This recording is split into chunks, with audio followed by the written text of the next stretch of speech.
चलिए फिर स्टार्ट करते हैं। तो आज हम लोगों का ये दूसरा लाइव क्लास होगा जहां पर हम लोग देखेंगे रीडिंग कैसे करना है। आप लोग को कोई भी अगर डाउट होता है आप लोग पूछ सकते हैं, जैसे हम लोग पहले क्लास में कर रहे थे। और यहाँ पर हम लोग आज स्टार्ट करेंगे क्लास 11 का पहला चैप्टर है और ये है the summer of the beautiful white horse. ठीक है, अब ये चैप्टर बिल्कुल हम लोग नया स्टार्ट कर रहे हैं और हम लोग ये देखेंगे कि जब स्टूडेंट्स इसको पढ़ना स्टार्ट करते हैं तो एक्चुअली में रियल लाइफ में कहाँ कहाँ प्रॉब्लम फेस करना पड़ता है। इसीलिए लाइव क्लास का हम लोग वीडियो बना ले रहे हैं ताकि हम लोग यहाँ पे रियल प्रॉब्लम्स को देखें और जब ये अपलोड हो जाएगा तो आप लोग को अगर कभी दिक्कत आता है तो आप लोग दोबारा इसको निकाल के प्ले करके देख सकते हैं। ठीक है, तो चलिए फिर स्टार्ट करते हैं। तो देखिए यहाँ पे क्या बोला, द समर ऑफ द, सबसे पहले क्या बोला यहाँ पे देखिए ऑफ। ऑफ का मतलब क्या होता है, का। और जब भी ऑफ बोल देगा तो ऑफ के बाद देखिए क्या लिखा है, ब्यूटीफुल व्हाइट हॉर्स। ये वाला एक ग्रुप है, ठीक है, क्योंकि ऑफ के बाद हमको कहां तक लेना है, एक नाउन तक लेना है। और ये जो हॉर्स है, जो मेरा नाउन है, ये व्हाइट है, यानी कि व्हाइट हॉर्स सफेद घोड़ा, वहां तक तो हो गया। और ये जो सफेद घोड़ा है ब्यूटीफुल है, तो मतलब हमको ये तीनों ही लेकर चलना होगा, समझे। ऑफ के बाद ये वाला एक पार्ट हो गया और ऑफ के पहले द समर हो गया। और हम लोग क्या जानते हैं, जब भी ऑफ लिखा रहेगा तो सेंटेंस को उल्टा पढ़ना है ना। तो अभी अगर हम लोग इसको पढ़ेंगे, देखिए यहाँ पे तो हर वर्ड का मतलब आपको मालूम है। तो अभी बताइए, तो हम लोग का चैप्टर किस टॉपिक पर है? एक ब्यूटीफुल हॉर्स। एक ब्यूटीफुल हॉर्स। आगे बढ़िए, उल्टा जाएंगे ना हम लोग, यहां से स्टार्ट करके हम लोग आगे की ओर बढ़ेंगे। एक सुंदर सफेद घोड़े का समर, है ना, एक सुंदर सफेद घोड़े का समर। तो इस तरह से देखिए हम लोग का क्या हो गया, सुंदर सफेद घोड़े का समर। तो हम लोग देखिए उल्टा जा रहे, सुंदर सफेद घोड़ा ये वाला एक पार्ट हो गया, का समर। तो इस तरह से हम लोग उल्टा गए, समझ में आ गया। तो यही हो गया हम लोग का आज का टॉपिक। देखते अब हम लोग पैराग्राफ में आते। One day back there in the good old days when I was 9 and the world was full of every imaginable, ठीक है, every imaginable kind of magnificence and life was still a delightful and mysterious dream. My cousin, जिसका नाम था Morad. अब हमको कैसे पता चला कि ये एक नाम है, तो ये हमको पता चला, यहां पे देखिए कैपिटल लेटर में एम लिखा हुआ है। तो कैपिटल लेटर में एम लिखा है मतलब वो कोई नाम होगा। तो मेरा कजन जिसका नाम था Morad, who was considered crazy by everybody who knew him except me, came to my house at 4 in the morning and woke me up tapping on the window of my room. यहां पे जाके full stop आया। अब हम start कहां से करें और कहां तक रुके। तो चलिए फिर सेंटेंस को छोटा करने का कोशिश करते हैं और सबसे छोटा वाला पार्ट निकालते हैं। तो one day back there in the good old days, देखिए वैन आ गया और ओल्ड डेज पे मेरा ये खत्म हुआ। वैन से दूसरा सेंटेंस स्टार्ट होगा। तो मेरा सेंटेंस कहां तक बना, मेरा सेंटेंस बना सिर्फ ओल्ड डेज तक। तो आपको पूरा पैराग्राफ नहीं देखना है, आपको सिर्फ ओल्ड डेज तक समझना है, ठीक है। तो चलिए फिर स्टार्ट करते हैं फिर से, और हम लोग देखेंगे कौन कौन से वर्ड का मतलब नहीं मालूम। वन का मतलब एक, वन का मतलब हो गया एक, डे का मतलब दिन, बैक का मतलब पीछे, ठीक है, एक दिन और ये हो गया पीछे। तो यहाँ पे पूरा का मतलब क्या हो गया, देखिए तो एक दिन पहले या एक दिन पीछे, ठीक है। हम लोग कौन सा आसान होगा, पीछे या पहले बोलना, पहले बोलना, ठीक है, पहले बोलते। तो एक दिन पहले हो गया ना। व्हेन का मतलब क्या हो गया, जब। जब आप आगे पढ़िए, अगला सेंटेंस कहां से बन रहा है, I was 9, यहां तक देखिए एंड लग गया, मतलब यहां पर एक पार्ट खत्म हो रहा है, तो यहीं तक मेरा सेंटेंस रहेगा, I was 9। तो इसका मतलब क्या हो गया, मैं 9 का था। मैं 9 का था। 9 का था बोलने का मतलब क्या है, 9 साल से बात चल रहा है, यानी कि मैं 9 साल का था।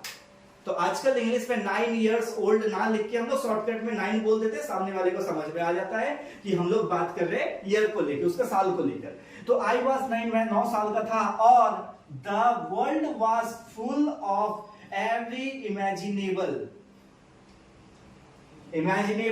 kind of magnificence। अब यहां पर आप देखिए कि कौन सा वर्ड का मतलब आपको नहीं मालूम। हम थोड़ा सा बोर्ड साफ कर दे रहे हैं। यह दुनिया काल्पनिक से भरा हुआ। पहले तो यहां पे देख लीजिए, दुनिया भरा हुआ था, the world was full of. तो यहाँ पे फुल ऑफ का मतलब क्या हो गया, भरा हुआ था, इसलिए यहाँ पे का मीनिंग नहीं आएगा, फुल ऑफ एक साथ आ गया आपका भरा हुआ। ठीक है, तो यहाँ पे क्या गया, दुनिया भरा हुआ था। अब किस चीज से भरा हुआ था?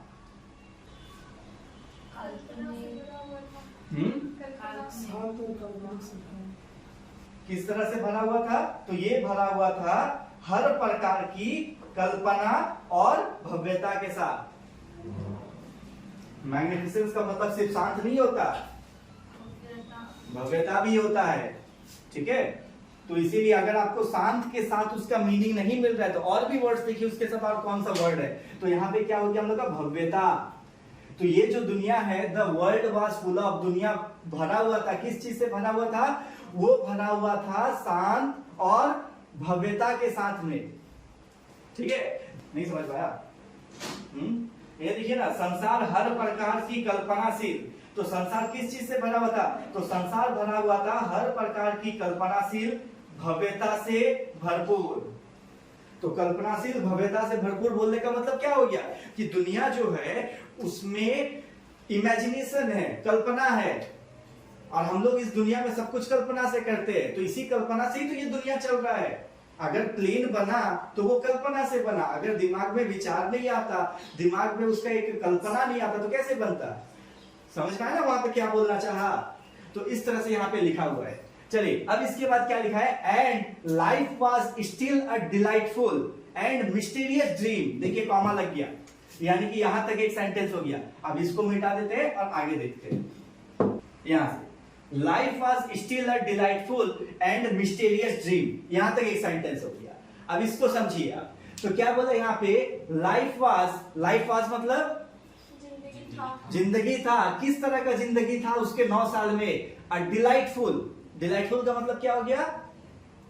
आनंद में। हाँ, आनंद में, खुशी में। तो डिलाइटफुल का मतलब क्या हो गया? आनंद में। तो उसका जीवन कैसा था जब वो 9 साल का था? तब आनंद में था। एंड और मिस्टीरियस ड्रीम, किस तरह का ड्रीम था उसके पास? मिस्टीरियस ड्रीम था। तो मिस्टीरियस का मतलब क्या हुआ? रहस्यमय ड्रीम था। यानी कि ये जो राइटर है हमारे, इनका जो ड्रीम था ये रहस्यमय था, बड़ा अजीबोगरीब टाइप का था। ठीक है, तो देखिए किताब पढ़ के समझ में आ रहा है थोड़ा थोड़ा? हाँ बोले कि ना बोले? हाँ बोली। ठीक है, तो अब देखिए यहां तक हो गया। अब आगे क्या बोलता है, माई कजन मुराद। कजन का मतलब क्या होता है? भाई या बहन। अपना छोड़ के किसी का, अपना छोड़ के रिश्तेदार में कोई भी भाई या बहन है कजन बोलते हैं। कजन ब्रदर नहीं बोलते, कजन सिस्टर नहीं बोलते। कजन बोल दीजिए तो समझ में आ जाएगा। यहाँ पे क्या बोला, कजन मुराद बोला। तो मुराद किसका नाम होगा? कोई लड़के का, लड़के भाई है, ऐसे समझना है। कजन ब्रदर कभी नहीं लिखते, गलत है लिखना। तो यहाँ पे क्या हो गया, माई कजन मुराद हु, यहाँ पे हु है ना, तो हु का मतलब क्या होगा यहाँ पे? नहीं, अगर कौन बोलता तो वाक्य के पहले रहता, ये बीच में है, इसका मतलब जो। वेरी गुड, याद रखिए आप लोग। ठीक है, जो क्या था? Who was कॉन्साइडर्ड।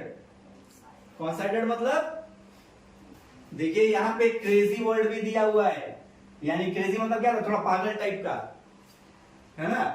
तो उस हिसाब से कॉन्साइडर्ड का मतलब आप लोग खोजिए क्या। तो यहां पे कॉन्साइडर्ड का मतलब क्या हुआ? मानना। ठीक है, तो क्या मानता था? देखिए उसका जो कजन था उसका नाम क्या था? मुराद। जो हु वाज कॉन्साइडर्ड क्रेजी, क्रेजी का मतलब क्या है? सनकी, पागल। तो उसको क्या मानते थे लोग? पागल। अब थोड़ा मीनिंग आया? तो इस तरह से आपको लेकर आना है। अब उसके बाद देखिए क्या बोलता है, बाय एवरीबॉडी। किसके? बाय का मतलब क्या है? द्वारा। एवरीबॉडी मतलब प्रत्येक लोग या प्रत्येक व्यक्ति। ठीक है, तो ये जो पागल माना जाता था मुराद को, वो किसके द्वारा माना जाता था? प्रत्येक व्यक्ति, एवरीबॉडी के द्वारा पागल माना जाता था, इक्का दुक्का आदमी के द्वारा नहीं। हु न्यू हिम, हु का मतलब क्या हो गया फिर से? जो। न्यू का मतलब क्या है? नो का मतलब क्या होता है? जानना।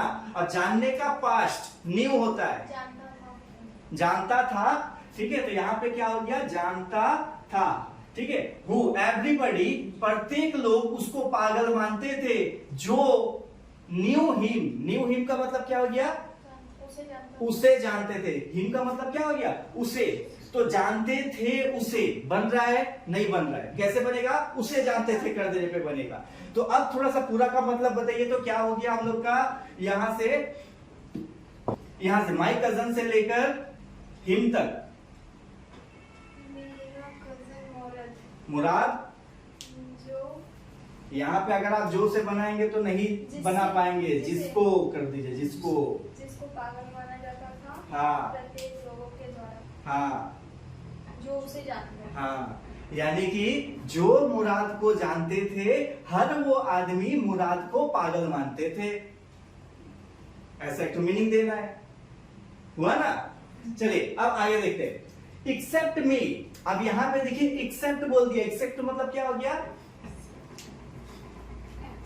एक्सेप्ट नहीं, एक्सेप्ट। एक्सेप्ट मतलब एक्सेप्ट करना, के अलावा, एक्सेप्ट मतलब छोड़कर या के अलावे। ठीक है, आप यहाँ पे छोड़कर लिखिए, ज्यादा अच्छे से समझ में आ जाएगा। छोड़कर, किसको छोड़कर, मुझे छोड़कर। अब थोड़ा सा आपको समझाने का कोशिश कीजिए, तो किताब क्या बोलना चाह रहा था, सब प्रत्येक लोग उसे पागल मानते थे, मुझे छोड़। हाँ, प्रत्येक लोग उसे पागल मानते थे सिवाय मेरे, या मुझे छोड़कर प्रत्येक लोग उसको पागल मानते थे। जैसा भी आप इसको समझिए, मीनिंग बदलना नहीं चाहिए। केम टू माई हाउस, यहां पे देखिए कॉमा लग गया और आया केम टू माई हाउस। इसका मतलब क्या हुआ, केम का मतलब क्या, आया। केम का मतलब हो गया आया। किधर आया, टू माई हाउस, मेरे घर आया। कब आया, कब आया, सुबह की 4 बजे। सुबह के 4 बजे। At 4 in the morning, morning मतलब हो गया सुबह, सुबह के 4 बजे वो मेरे घर आया। और आके क्या किया, एंड और आके क्या किया, वोक मी अप। क्या आ गया मैंने यहाँ पे, वोक मी अप। वेकअप क्या होता है, उठना। तो यहां पे क्या किया, उठाया। ठीक है, सेंटेंस के हिसाब से क्या बोल रहे हैं, वोक मी अप, मुझे जगाया। हुआ ना, मुझे जगाया। किस तरह से जगाया, किस तरह से जगाया, टैपिंग ऑन द विंडो। कहां का window, my room. Of my room, सिर्फ माई रूम नहीं है। हाँ, तो मतलब क्या हो गया, ऑफ है, उल्टा पढ़ेंगे, मेरे कमरे का, मेरे रूम का खिड़की। ऑन का मतलब क्या हो गया, पर। मेरे रूम के खिड़की पर क्या किया, टैप किया, थपथपाना। तो उसको जगाया ना, तो कैसे जगाया, उसके रूम के कमरे के विंडो में आके थपथपा के उसको जगाया। समझ में आया। तो इस तरह से आप लोग का ये वाला पैराग्राफ पढ़ के समझ में आया। आगे का जो पैराग्राफ है उसको अभी आप लोग खुद से इसी तरह से पढ़ के समझने का कोशिश करेंगे। ठीक है, चलिए फिर आज इतना ही रखते हैं।